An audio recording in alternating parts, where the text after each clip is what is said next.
Hey guys, what is up? Hope you're having an awesome day. And today we're going to be talking about some of the most overrated players in the NFL, at least in my opinion. Every single year, we have high expectations for the superstar players that we all love. But some of them aren't as good as some of you may think.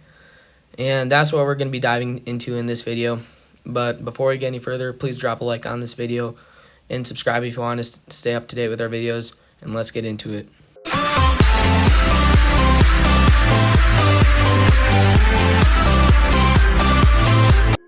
So the first player on my list today is Odell Beckham Jr. And this may come as a shock to a lot of you because he has been known as one of the best wide receivers in the NFL for a very long time. But his time of being the best wide receiver in the NFL is well past. And he was good for the first 3 years of his career, but after that, he's just an above average wide receiver. So one of the reasons I think he's very overrated is because Baker Mayfield performed a lot better in the 2020 season when Odell Beckham was injured. His performance went up a lot without having to force the ball to what many people think is a superstar. And like I said, after the first 3 years of his career, he was not elite. And that's kind of when Eli Manning's play went down, and we all know what happens when a wide receiver that's not the best has an iffy quarterback. And also, he wasn't that great in Cleveland. The New York Giants was where he was the best wide receiver, and I don't think he's a great fit in the Cleveland Brown offense. In 2019, he had 1,000 yards but only 4 touchdowns, which is an okay season, but for how good many people think he is, it does not fulfill expectations.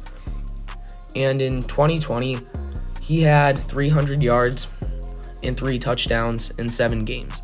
So that puts him on track for like 600 yards and 6 touchdowns, which is just terrible for how good many people think he is. And in addition to that, he has only not been hurt one entire year of his entire career. 2016 is the only season of his career where he hasn't been hurt at all. He's very injury prone, and many people think he is very good when he is just not that great. When I think wide receivers like DJ Moore, Kenny Golladay, and Calvin Ridley, they should all deserve a lot more credit. But when Odell Beckham is hogging it all from people who don't watch the NFL very carefully, it's kind of sad. My number 2 player on this list is Ezekiel Elliott. And he had a very down season in 2020 compared to all of the other seasons in his career. And I don't think that he was overrated for most of his career, but this season I do think he was overrated. He had very high expectations coming into the 2020 season, and he just could not do it. Like when Dak Prescott and his line got very hurt, he was expected to carry his team with Andy Dalton and Ben DiNucci at quarterback, and he could just not do that, and that led to a very, very bad year for the Cowboys. And the Cowboys, Ezekiel Elliott, he's still a very good player, and I think when Dak and his offensive line come back healthy, I still think he is a very good player, but I don't think I'll be able to ever view him as the same superstar that I did 1 or 2 years ago, because when things get hard, that's when you see who the best players are, and he just could not pull it off. And with the third player on my list, I have Khalil Mack. And don't get me wrong, I think Khalil Mack is a very talented player, but as he's gotten a little bit older, I think his play has gone down a little bit, and he hasn't had a truly amazing season since 2015 when he won the Defensive Player of the Year. And people think of him up there with Aaron Donald being like the best defensive players in the NFL, and I just can't do that. I don't think he's nearly as talented as Aaron Donald. Aaron Donald is an all-pro every single year, and he is just a truly generational and amazing player. And he didn't make the Pro Bowl this year, and he barely made it last year. He is not as good as he was on Oakland. He was a lot better. He was a lot better in Oakland than he was in Chicago. He's not the same player, I don't think. And I don't I think he's very overrated because players like TJ Watt, Myles Garrett, and Trey Hendrickson continue to outplay him in every single way. And people still view Khalil Mack like he's one of the best players in the defense side of the ball. And I still don't think that's true, at least not for the past couple of years. And with the next player on this list, I have Cam Newton.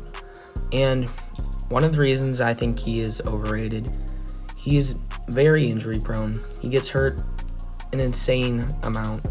Like, it's not even funny. It's kind of sad, actually. And he hasn't had a great year since 2015 when he won MVP of the NFL. And 2015 was his really only statistical good passing year. Other years he's had above 20 passing touchdowns, but he either had a lot of interceptions or not that many yards. And his passing stats aren't that great. And without his running ability, he isn't that same player that we saw in 2015. And injuries have kind of taken away that running ability. Like I said, his running is what made him special because defenses had to account for that as well as his arm. Because his arm was good enough when he could run the ball almost on every single play. But when he can't run the ball, his arm just isn't. His arm is big enough, but it isn't accurate enough to be a solid NFL quarterback. And that's one of the reasons I think he is overrated. And the last player I have on this list is Juju SmithSchuster. And Juju SmithSchuster, there's probably going to be a lot of controversy about this because a lot of people consider him one of the top wide receivers in the NFL. But when you really look at him and look a little bit deeper, he has only had one great NFL season, and that was when he was Antonio Brown's backup. That was the only season he had above 1,000 yards. That was his only Pro Bowl season. But he is still regarded as one of the best NFL wide receivers. And a lot of people think of him as like a step below DeAndre Hopkins. And I honestly think that is still too high for him. I think he is a backup at best, and no more and no less. And he was a one-year wonder because Antonio Brown,